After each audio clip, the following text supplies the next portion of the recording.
ശരിയേ, നീ വാ, ഭക്ഷണം കഴിക്കുക. അല്ല തടിച്ചെണിക്കിട്ടോ. ഞാൻ വരാം. ഈ ചെല്ല് വിഷമില്ലാഞ്ഞിട്ടാണ്. ഈ ചെല്ല് ഈ അമ്മയും കഴിച്ചോ, ഞാൻ വന്നോളാം.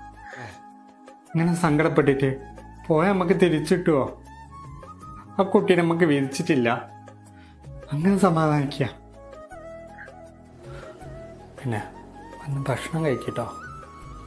ബാക്കി കാര്യങ്ങളൊക്കെ നമുക്ക് പിന്നീട് തീരുമാനിക്കാം. അവളങ്ങനെ സങ്കടപ്പെട്ടിരിക്കല്ലേ. ഞാൻ വരാം. ഈ ചെല്ല്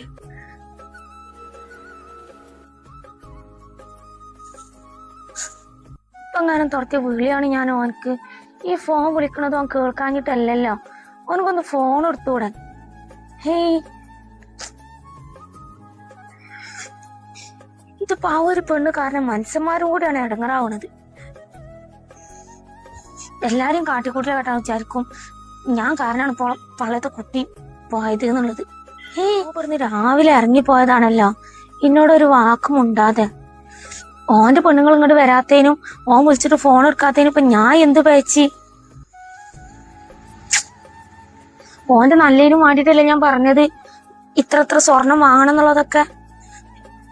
ഇതിപ്പം എല്ലാരും കൂടി എന്റെ നെഞ്ഞത്തേക്കാണ് കേറി വരുന്നത്. ഞാൻ എന്തോ വലിയ അപരാധം ചെയ്ത മാർക്ക്. ഇത്രയൊക്കെ കാര്യങ്ങൾ അവിടെ ഉണ്ടായിട്ടോ ഇമ്മാടെ കുട്ടി എന്തേ ഇന്നേവരെ ഇവിടെ വന്നിട്ട് ഒരു കാര്യം പറയാണ്ടിരുന്നത്? ഞാൻ മനഃപൂർവ്വം പറയമ്മ. ഞാനവിടെ അനുഭവിക്കണത് ഇങ്ങളിപ്പാനും കൂടി അറിയിച്ചുകാണ്ട് ഇങ്ങളെയും കൂടി വിഷമിപ്പിക്കണ്ടെന്ന് കരുതി. പിന്നെ അതല്ലമ്മ, ഞാൻ എന്താ കരുതിന്ന് അറിയുമ്മ, കുഞ്ഞ് ജനിച്ചു കഴിഞ്ഞിട്ടുണ്ടെങ്കിൽ ഇക്കാന്റെ സ്വഭാവത്തിന് മാറ്റം ഉണ്ടാവും. പക്ഷെ ആ കുഞ്ഞിനെ ഭൂമിയിൽ പറക്കാൻ പോലെ അവർ സമ്മതിച്ചില്ലല്ലോ. എന്നിട്ടിപ്പൊ എന്താ ഉണ്ടായത്? ഭൂമിയോളം ശമിച്ചിട്ടും നഷ്ടം മൊത്തം എന്റെ കുട്ടിക്കല്ലേ?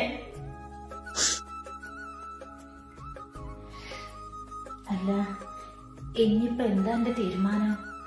ഇനി അവർക്ക് തന്നെ തിരിച്ചു പോവാന്നാണാ? Fortune.